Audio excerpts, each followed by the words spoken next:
Jordan, it's great to interview you again. I interviewed you back in October last year, and then I've now made 2 documentaries about you. And a big focus for Rebel Wisdom is kind of making sense of the cultural moment and making sense of your success and what it represents. And I don't know if you remember, but the very first question I asked you back in October in the interview was, firstly, what do you make of your success so far, and are you ready for it to continue? Because I had a sense back then that what your message represented was something the culture desperately needed. The sort of, and what that signifies to me is a kind of reintegration of the sacred. Did you have any sense back then the exponential success that you were going to have between then and now? Well, I mean, the most likely outcome at each of the, what would you say, at each point where I might notice what's going on around me has been that this will stop. But it isn't stopping. So I've been thinking about that pretty much non-stop, I would say. And I have some solutions, let's say, or some ideas that I didn't present in October. So one of the things I've realized is that part of what's accounting for the popularity of my ideas is actually a secondary consequence of a technological revolution. And I've seen that more clearly since October, partly because I can see the mainstream media dying at a faster and faster rate, and the alternative media expanding faster and faster.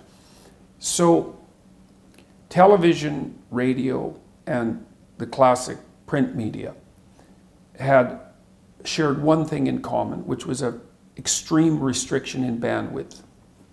This was especially true of television, because each minute of television, given the necessity to broadcast and the expense of that, was unbelievably expensive. And so there just wasn't time to do anything on television. There's no time.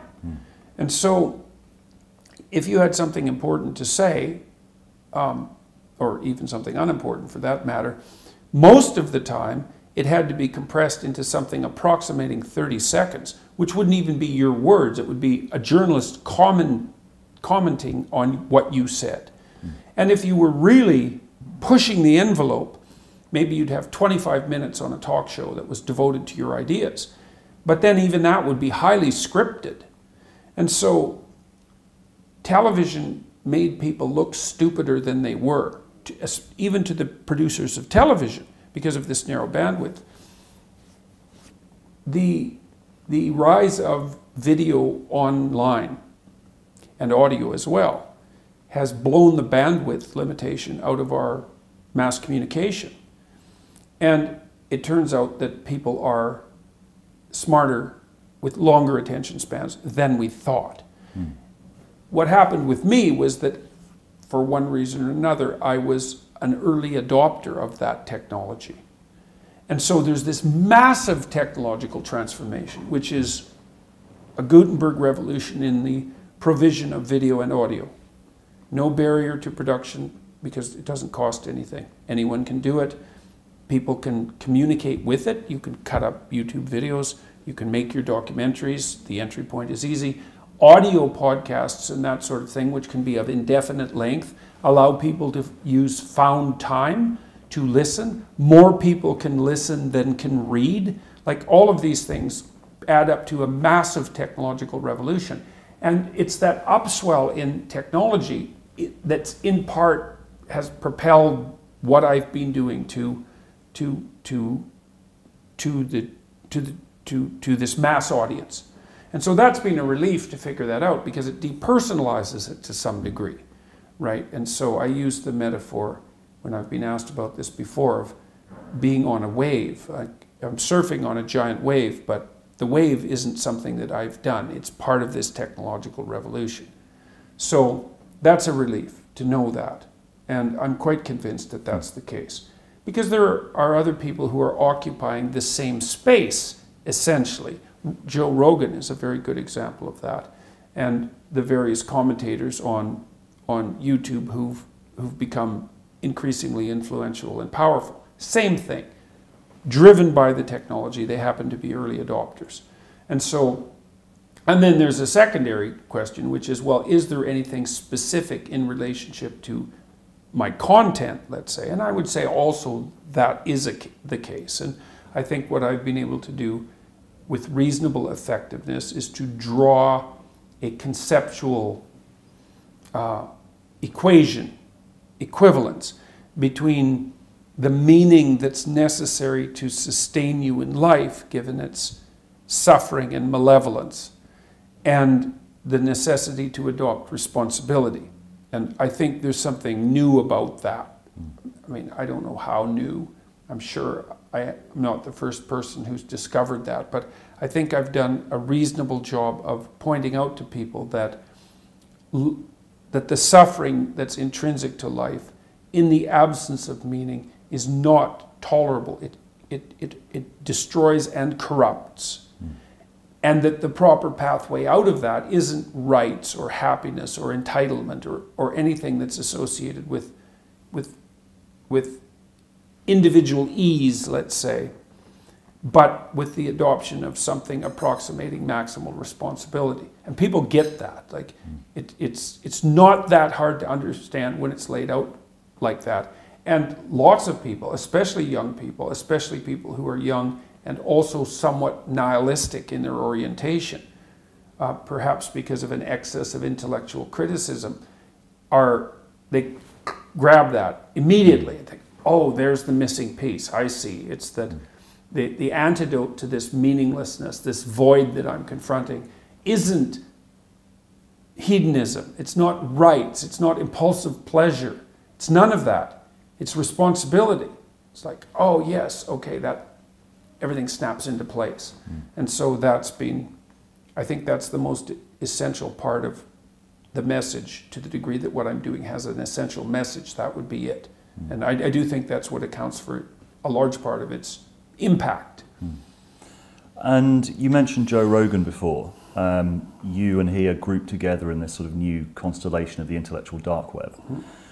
What do you see as what do you make of your kind of inclusion in this, and what do you see as its role going forward in the cultural conversation? Well, it's like a herd of cats, right? Because, so I've thought about, well, what unites us, to the degree that there's an us, because that's not so self-evident. There's enough of an us so that the name emerged and it's stuck. So there's something in common, because otherwise the name wouldn't have stuck, right? You can't name nothing. It doesn't work. And I've talked a fair bit about this with Dave Rubin, because Dave Rubin and I have been touring together, right? He opens my discussions and adds a nice comedic touch to them. And so what do we have in common? Everybody in the group is an independent practitioner. So an entrepreneur, essentially, with their own media enterprise that's autonomous. None of us are serving any master except the audience. And we're all somewhat independent financially as a consequence of that. And so that makes us beholden to no master. All of us are engaged in these long-form discussions, right? And one of the consequences of being engaged in a long-form discussion is that you can assume that your audience is intelligent. And so that's another thing that unites everybody in the group, is we all assume that our audience is intelligent. But I think that that's not so much a consequence of any particular moral virtue on our parts, but an observation that the technology has made possible. It's like, oh, and you can see this, I would say, particularly with Rogan, because in some sense he's a trailblazer in this domain. It's like, oh, turns out my audience will listen to a 3-hour discussion. But he wouldn't have been able to discover that without the technology, right? So now, to his credit, he was smart enough to discover it and smart enough to notice it when he discovered it. And so, and I think that also characterizes the rest of the people in this group. It's like, oh, look at that. The audience actually wants, our listeners, let's say, and viewers, want detailed, in-depth, unscripted, spontaneous, meaningful conversation. And then are willing to go in that direction. That's the risk-taking element. Like, I can give you an example of that. So I just did 4 talks with Sam Harris, who's often grouped into this group as well, on the relationship between science and religion, say, or facts and values. That's another way of thinking about it, with a bit of politics thrown in, discussion of left-right differences and so on. What's the willingness to take the risk? Well, I had no idea when I met Sam in Vancouver, which was where the first 2 of the 4 talks were held. I'd never met him before. We did 2 podcasts together, one of which was we got locked in, the other one which was more productive, I would say. But I had no idea if he and I could talk, but we were willing to, I guess that's right, agreed to take the risk to see if we could talk in a public forum. And I think that's another thing that characterizes the people in that group, is that they will take those sorts of risks. If you go into a television studio, a classic television studio, all the conversation is scripted. And it's actually quite frustrating, because you can't have a conversation with the journalist because the journalist isn't there. Who's there is a frontispiece for the organization. And the organization has scripted all their responses. And so it's not actually like talking to a person. It's really like talking to a puppet. So for better or for worse. But in these unscripted long-form conversations, then you can take the risk of having a conversation, and that can go spectacularly well, but it can also fail dismally. So I would say those are the things that unite us to the degree that the group exists. I mean, I was in LA a week ago, and about 7 of us got together for dinner. And that was the first time we'd met as anything approximating a group. And, you know, it was interesting to watch everybody interact, because, as I said, it really is a herd of cats. There's tremendous diversity of political opinion and a tremendous diversity of personality, like Eric Weinstein and Joe Rogan. Like, they're not even members of the same species in some ways, you know. So it's a very fractious group. But I think those things that I outlined are the elements that basically unite it. There's also something that I sense watching some of the discussions. There's a kind of intellectual curiosity and a sense of people thinking in public. And there's also a sense of maybe the potential for people to change their minds or to discover things during the conversation. Yeah, well, that's partly the appreciation of the intelligence of the audience. It's like, and I would say it is actually the manifestation of the process of thinking that's more important than the conclusions that are generated. Even in these discussions that I've been having with Harris, like, we are trying to argue out 2 different viewpoints, because Harris believes that values can be derived with unerring precision in some sense, using the proper methodology from facts. And I believe that it's more complicated than that there has to be intermediating structures, and that those are really narrative in their nature. So there's a technical argument, as well as a variety of sub-arguments about the relative role of traditional religion and so forth. But the outcome of the debate about those issues is partly what people are coming to the talks to see, to determine what should the conclusions be. But a much larger part, perhaps, is to observe and engage, at least by proxy, in the process of dialogue.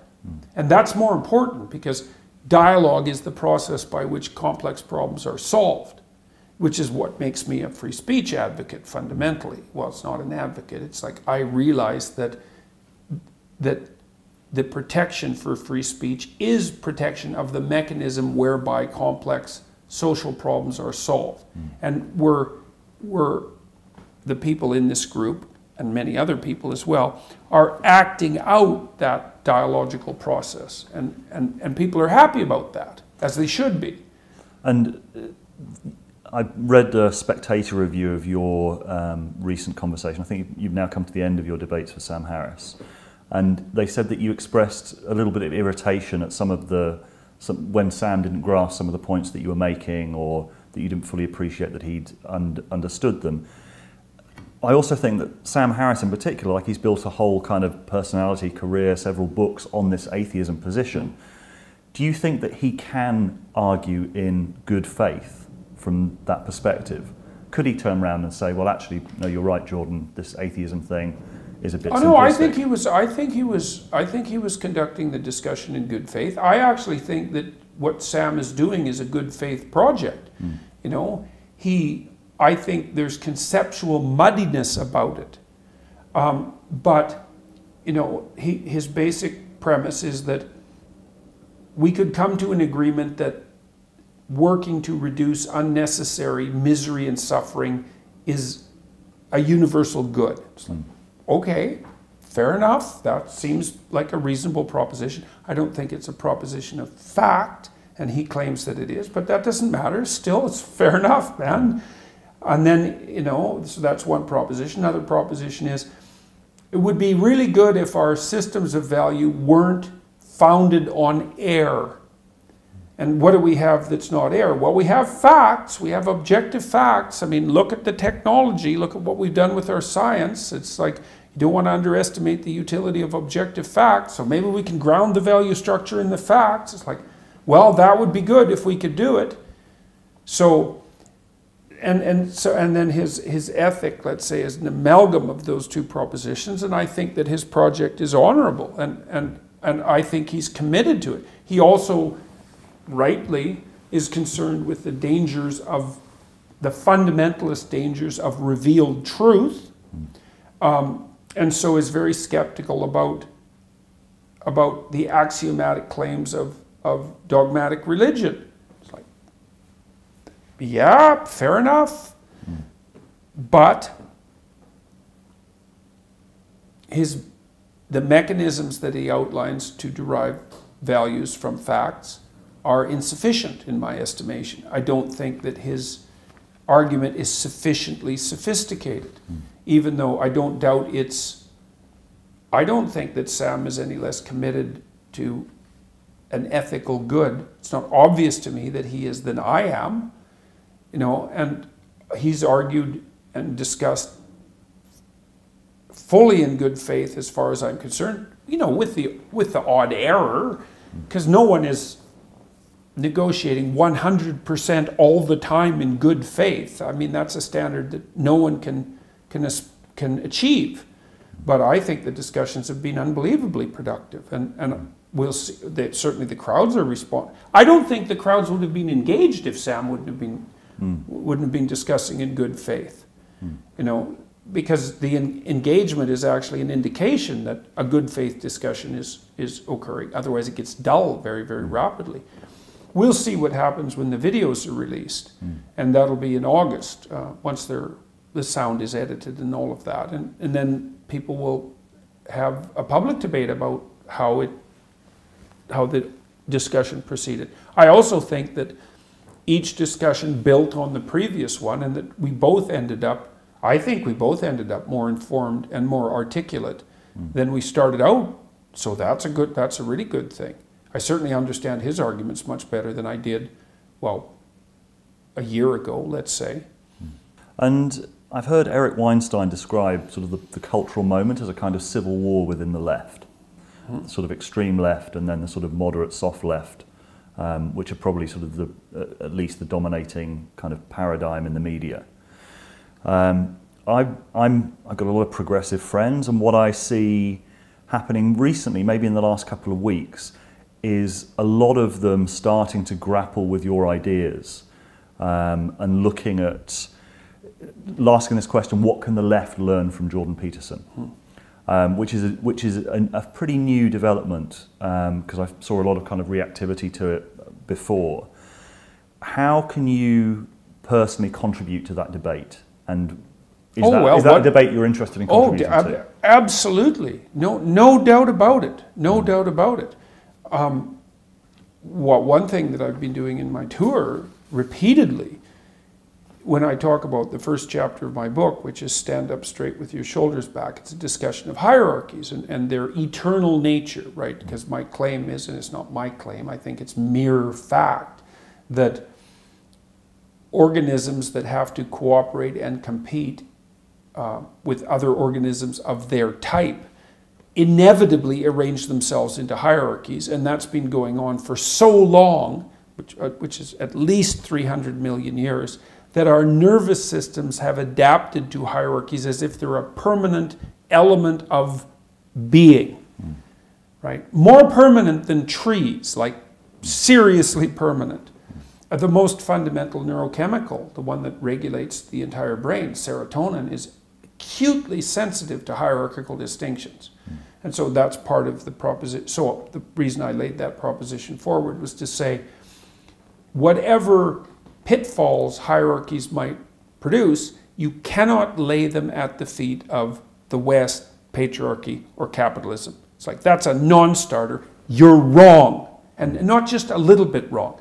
You're so seriously wrong that if you insist upon doing that, you won't even achieve your own aims. Because you're actually not grappling with the problem. The problem is, if hierarchies are a problem, which they are, the problem is way more serious than mere capitalism. It's way deeper. And if you're actually interested in rectifying the negative consequences of hierarchies, then you're going to have to get a lot more sophisticated than your idiot Marxism. So part of the elaboration of that argument is, well, hierarchies are inevitable because we have to solve complex problems and we have to solve them socially. And when you implement a solution to a complex problem socially, you produce a hierarchy because some people are better at the implementation than others. So there's a hierarchy of competence, and then there's a hierarchy of distribution of the spoils. And in both of those hierarchies, you get a disproportionate clumping of resources at the top and dispossession at the bottom. It's in the nature of hierarchies. So what's the left for? The left is to remind those who are benefiting from the hierarchies that the hierarchy comes at a cost. And the cost is the clumping of people at the bottom. And that's an eternal cost, and it's not trivial. And so that's what the left should be properly focused on. The left should be providing the voice of those who are dispossessed by hierarchies. And the right should be saying, yeah, but the damn hierarchies are necessary. And they're not only necessary, but they're also productive. Then the left says, yes, but they tilt towards tyranny, and they can be occupied inappropriately by people who are playing games of power. Fair enough, the right has to take that into account. The hierarchy can rigidify and is likely to do that, and it can be taken over by people who are corrupt, and that's likely to happen. And so, but it's okay because the dialogue could work out. The right can say, well, yeah, we need the damn hierarchies and they need to be buttressed, and the left can say, yes, but they have to be maintained properly so they don't deteriorate and degenerate. And I think that's ancient wisdom. I think the ancient Egyptians had figured that out in their symbolic representations. So now, when the left goes too far, it does something like say, well, how about no hierarchies? It's like, no, how about not? Wrong. Because all that happens if you one of the things that happens if you flatten out the hierarchy is that you can't even organize your perceptions. You can't perceive the world without looking at the world through a hierarchy of value. And because you can't perceive the world unless you make one thing more important than all the other things, because you don't even know what to look at. And if one thing isn't more important than all the other things, then you have nothing to aim at. If you have nothing to aim at, then you have no meaning in your life. So the left can't just demolish the hierarchies in the name of some equality of outcome, let's say, because you blow out the future, you leave people aimless, and you destroy the very institutions that allow people to make competent progress in the world. That's not an acceptable outcome. So we have to agree to live with the tension. Necessity for hierarchies, the proclivity for them to pathologize, and the necessary voice of the left in speaking for the dispossessed. So, and I mean, as far as I'm concerned, I've said something approximating that through my entire career. And so the fact that the left-wingers have been irritated at me is, well, in some sense, that's an inevitable consequence of me taking on the radical left-wingers, but it's also the refusal by the moderate left to deal with their internal problems. And the sticking point that I hear a lot from my sort of more progressive friends is your sort of primary focus is on the individual. Yeah, well, that's too bad for them, because the primary focus should be on the individual. I can agree with that. The paradox that they would say, it's like, okay, focus on the individual, but you have to accept that there are some situations that are much more conducive to an individual thriving than other situations. And so their focus is on structural inequality, you're focusing on the individual. Is there not some interplay between the two? Oh, definitely. Well, obviously, because people do have group identities. The question is whether the group or the individual identity should be paramount. And the leftist answer, the radical leftist answer is, well, look, it's not me that's failing to take into account those two levels of analysis. It's the bloody radical leftists, because for them, it's the collective, and that's that. And so it's obvious, as far as I'm concerned, that people have their individuality, and then behind that they have their multiple group identities, which is also a big problem. But also poverty or any of these situations that make it much more difficult for people to self-actualize. Mm-hmm. What I think they'd argue is they don't hear you talk about that very much. Well, it isn't. First of all, it's not self-evident. Like I don't accept Maslow's hierarchy of needs. I don't think it's necessarily more difficult for people who are poor to self-actualize. Sorry, I don't buy that. Because what that would mean, think about what that would mean. That would mean that the rich are morally superior. That's what that means, because they have all the opportunities to self-actualize. So obviously, if the material conditions are the prerequisite for self-actualization, then the rich are morally superior to the poor. Is that really an argument we want to make? And in fact, I don't think that that's even vaguely reasonable, because one of the things that does help build character is privation. Now, obviously, starving to death is an excess of privation. So there are limit conditions. But it's a leftist trope that the provision of additional material resources will produce ethically superior human beings. Sorry, not true. And in fact, sometimes quite the contrary. So I don't buy that argument in the least. I also think that under most circumstances, excepting those of exceptional privation, and even perhaps under those conditions, in most cases, your best bet to move people forward is to concentrate on the development of their individual character and their individual moral character. And because moral character is actually, your moral character is actually the set of tools that you have to operate effectively in the world. Because otherwise morality would be of no utility. And morality is, in some sense, precisely that which is of maximal utility. And so, and the other objection that I would throw out at the radical left is, well, how do you know that your emphasis on collective existence isn't just an abdication of your personal responsibility? Well, of course it's not. It's like, no, seriously here. It's not that easy to adopt personal responsibility, maximal personal responsibility. What makes you think you're not running away from it? You have every reason to. You're really of that stellar moral character. Really, that's your self-analysis. It's like, sorry, I don't buy it. And I especially don't buy it when I look at the consequences of leftist revolutions. Because all these people of stellar moral character, when they undertake their collectivist revolution, nothing comes out of that but absolute bloody catastrophe. So all the well-meaning aims aside.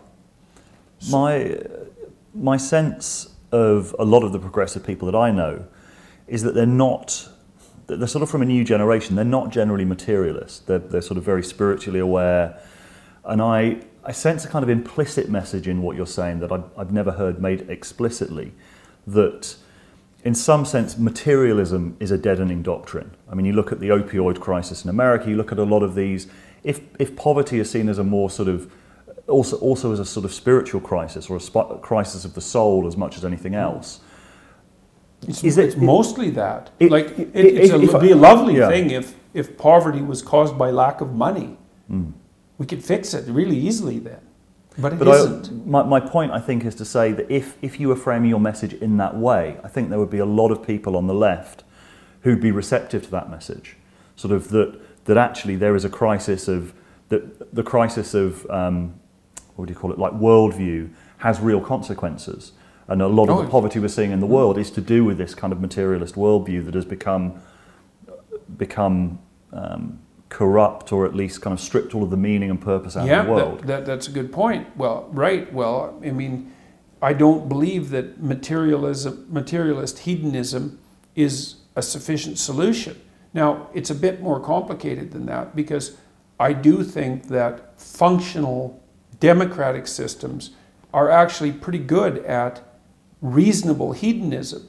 Like, I'm pretty happy that our system produces a variety of toothpastes and a variety of toilet papers and a variety of sanitary napkins, all of these things that are basically oriented towards, what would you call them, individual creature comforts. There's something about that that's really merciful and properly egalitarian. And so a certain degree of material hedonism is a good thing, right? Because it's nice that people can have their basic needs taken care of in a dignified manner.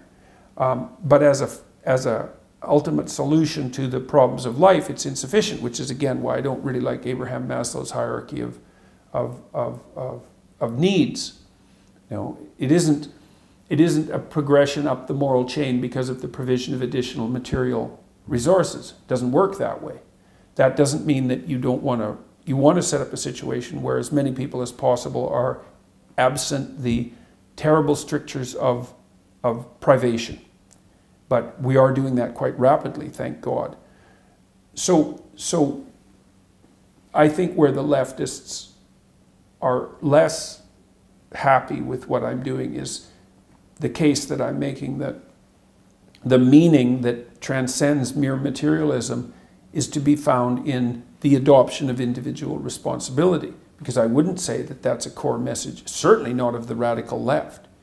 It's not that at all, because generally they construe the individual as either the oppressor or the suffering oppressed, but not as the active agent, as either of those active agents. The problem with the oppressor-oppressed narrative is, even though there's an element of truth to it, each of us can be subdivided into so many group identities that there's at least one dimension along which we're all oppressors. And that's actually, when I've been looking at what happened in the aftermath of the Russian Revolution, that was the bloody error, so to speak. Because you could take virtually any individual and you could find out, it's like if there's one dimension of your identity that makes you an oppressor, that trumps all the elements of your identity where you're a victim. And the problem with that is there is one element of your identity where you're an oppressor. And so that's sufficient justification to throw you in with the predators and do whatever is necessary to dispense with you. And that is exactly what happened in the aftermath, well, not only of the Russian Revolution, but all of these radical leftist revolutions. It's like, well, if you're a socialist, well, you're not sufficiently pure from a doctrinaire perspective. And if you're a student, well, then you're part of the emerging bourgeois class. And if your parents were reasonably, what would you say, efficient farmers, then you're part of the kulaks. And like, it just went on and on and on and on. There wasn't anybody who escaped from being tarred with the brush of oppressor. And that is because each of us are in fact oppressors and oppressed. Every single person shares both of those things in common. So, got a couple of minutes left, so this might be quite a big question. But just come back from the US, where we interviewed Paul Vanderklay, a Christian pastor who's been doing quite a lot of videos about your thought. One of his questions was, he says he sees a real sort of stoicism in your thought. So pick up your cross and drag it up the hill. His question is, what's at the top of the hill? He doesn't hear that. God. Well, that's because he hasn't listened to the times when I've been talking about it, I guess, because I've said it repeatedly. You stumble uphill with your burden towards the city of God. That's the story. What does that mean, the city of God, to you? I would say that that's a place where everyone bears maximal responsibility and speaks the truth. That's what it is. And what's the responsibility? You're responsible for the suffering in the world. You're responsible for the malevolence in the world. And you're responsible for the veracity of your utterances. Right. And in the city of God, you're maximally responsible for the suffering. You're maximally responsible for the malevolence. And you speak the truth. That's what it is. Very concise. So you can tell Paul Vanderklay that for me. Great. Jordan, thank you very much. My pleasure. Nice to see you again. You too. Yeah.